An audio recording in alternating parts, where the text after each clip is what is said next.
In the Domesday Book of 1086, there's no mention of a church here at Rostherne in Cheshire. However, in a deed dated to 1188, it mentions that a church had stood here for quite some time.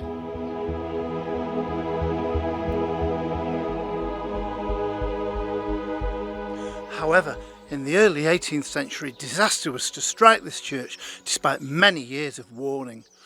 Welcome to Rambles Through History.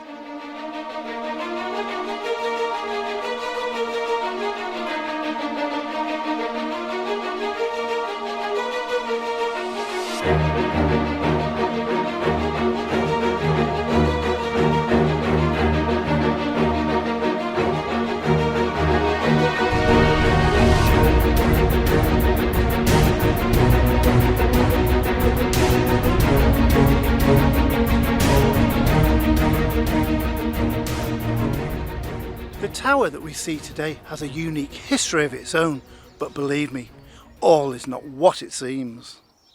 The steeple of St Mary's was built in the year 1533 in stone.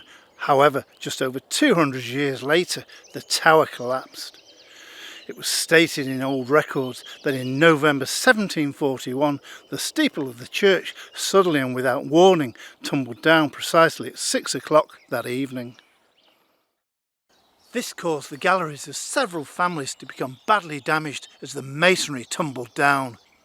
One person stated, "'Tis happy for the town that it fell in the evening, for there being the greatest school for teaching arithmetic and mathematics in all ye county kept directly under its roof, but fortunately the youths were gone home." However, the fall of the tower was not unexpected, and on the 12th of October 1703, a church warden made this statement. Agreement was made at a public meeting to allow only one bell to be rung in regard to the looseness and ill condition of the bell frame.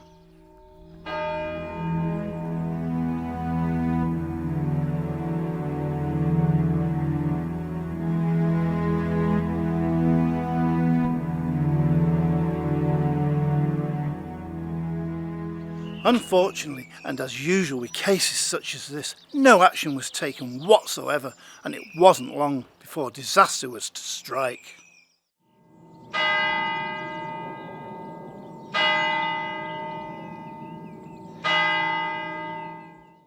In 1734, it was decided to try and repair the cracks in the steeple and the windows with mortar. However, by 1738 it had become apparent of the severe damage to the steeple, and experts were called in from Macclesfield. On the 6th of October 1740 a vestry meeting was called to consider repairing St Mary's, and at this meeting it was agreed that the tower should be taken down as soon as possible.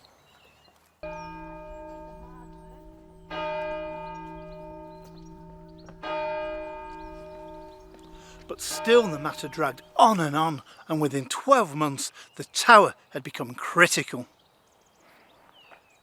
Quickly, messengers were dispatched to nearby Macclesfield to find one John Rostherne, who was to attend the church to carry out immediate repairs.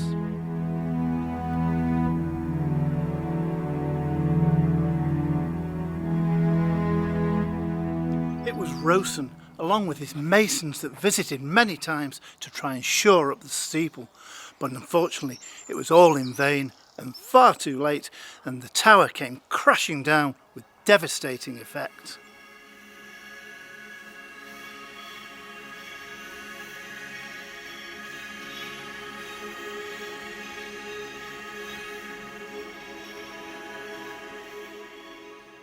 What remained of the steeple was taken down at the extra cost of £40, and any remaining rubble was spread across the country lanes. However, any useful timbers and of course the bells were put into immediate storage.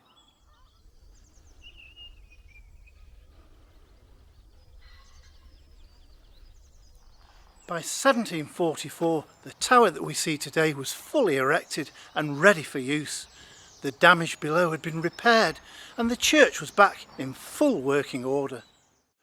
The newly erected tower now stood magnificent and proud, and the original 4 bells were rehung, and each bell inscribed with the dates 1630, 1656, 1717 and 1732 respectively. 2 more bells were added to the tower, one in 1771 and the other in 1785, and in 1890 all 6 bells were rehung.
The first priest to ever preach here was one Hugh de Venables, and he was here between the years of 1188 through to 1210. I just wonder what he would have thought of future events if he'd been here to witness the tower collapsing.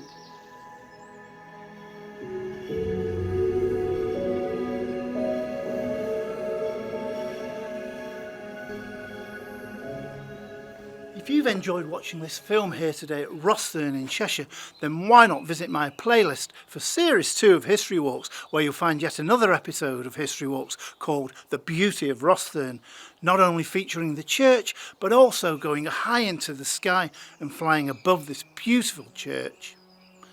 My name's James Balme, and join me again soon as we take yet another ramble through history.